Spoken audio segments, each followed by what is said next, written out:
Hey, Radiance here. You can be terminated from your remote job anytime, even if you're a good employee. The thought of losing a high-paying job and not being able to find a replacement quickly could make one anxious. And I sure had trouble falling asleep thinking about my performance and potential termination. That sucks, but there are practical ways to alleviate this worry. There are many causes of this anxiety, but let's start with the fear of losing identity. The more you're attached to a position and salary, the more pain you will suffer when the job is gone. The more practical identity is of a temporary contractor. Sometimes you have work and sometimes you don't. Your pay is varied from client to client. You're like a freelancer, but you don't spend that much time acquiring clients because you would usually work with one for a few months. Also, if you're working on side projects beside your job, call yourself a bootstrap founder when you don't have a regular job. You have the power to choose identity, so use them wisely to empower yourself instead of creating anxiety because of a stupid job. While identity issues may cause problems for some people, the most common fear is running out of savings and not being able to pay the bills or provide for the family. Let me share how I approach this problem.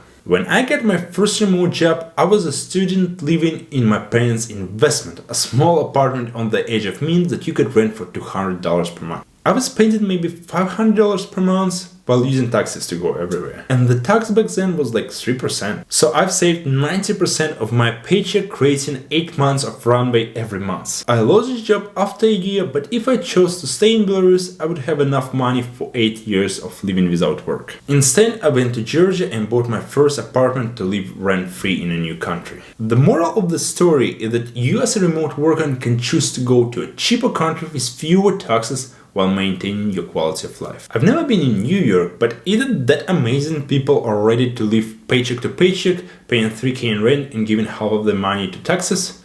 I don't know, maybe. The bottom line is that you have control over money variables and you can optimize them. You can reduce spending, taxes, or the amount of money you burn due to inflation, while increasing inflow of money. To learn more about it, check out my video about the simple money model. Once you have a good amount of savings that could last you a few years, you won't be that worried about a long job search, especially when it comes to bad market situations. However, being confident in yourself and your ability to find another stream of income will further reduce the fear of losing a job. First, being interested in your work, tinkering on the side, creating content, or making side projects will help you stand out from the crowd. If you hate your profession, start working towards a better career. Second, have a strong knowledge and skill set in a specific area. I can do backend, make content, and have a feeling about good UX UI, but I am a React frontend developer first and will look for a senior frontend position rather than a junior backend job. Third, get good at talking and writing, speak English well, and try singing classes to fix your accent. Fourth, make your resume sell you.